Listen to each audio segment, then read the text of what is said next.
I don't know if we've ever seen an aging, sort of tired and depressed superhero. They're not even close to being ready. And I'm doing everything I can to keep this family from falling apart. What do you think sets your characters apart from other characters in other superhero franchises? Well, do you know what? It's interesting you say that, because I realized when I was about halfway through writing it that you never see superhero families. You know, like superheroes tend to be single guys aged about 29, you know, and they tend not to be married, not to have children. So that immediately felt quite interesting. It was like, it felt very fresh and very new. The man I knew was never at home when I was a kid. Too busy saving the world. I just had never seen somebody like her. I hadn't seen somebody who was 100 and something years old and, you know, trying to deal with her marriage and deal with her kids and saving the world. Like, yes, we're fighting bad guys, and yes, there's this, and we have supervillains, we have all of that. But the bedrock with which the show sort of lifted up from is the relationship between family. I don't know if we've ever seen an aging, sort of tired and depressed superhero. Not to say that he's, you know, given up or he doesn't have that same drive to, you know, make the world a better place, but he is definitely a guy who is reflecting back on the last 90 years and going, did I do enough? 90 years. 90 years, and what do we have to show for it? We've made a difference, show. The span of the 100 years, and that you are in fact playing two different characters.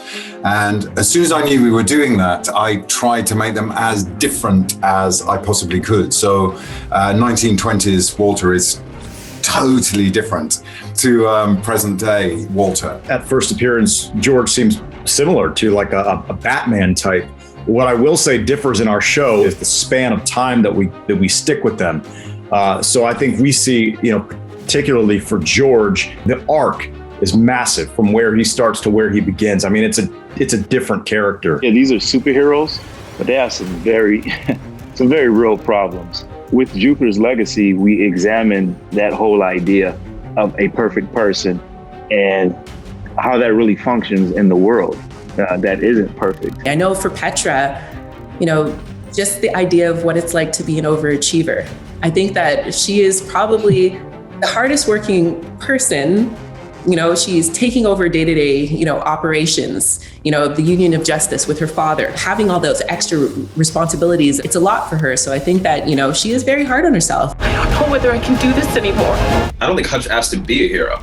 You know what I mean? I think, and he's just kind of doing his own thing, living his life, and he's not a good guy. He's not a superhero, supervillain. He's not a part of this conversation at all. Brandon's character is probably the most similar to other superhero archetypes that there are out there. And the interesting thing about Brandon is the actions he takes within the series and how that will begin to shape how he develops. The actions he takes are stark and they have consequences. Brandon, Chloe, everything you do is a reflection on this family.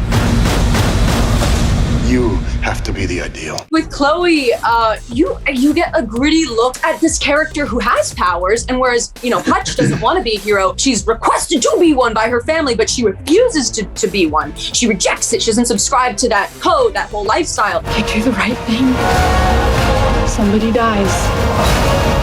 You do the wrong thing, somebody dies.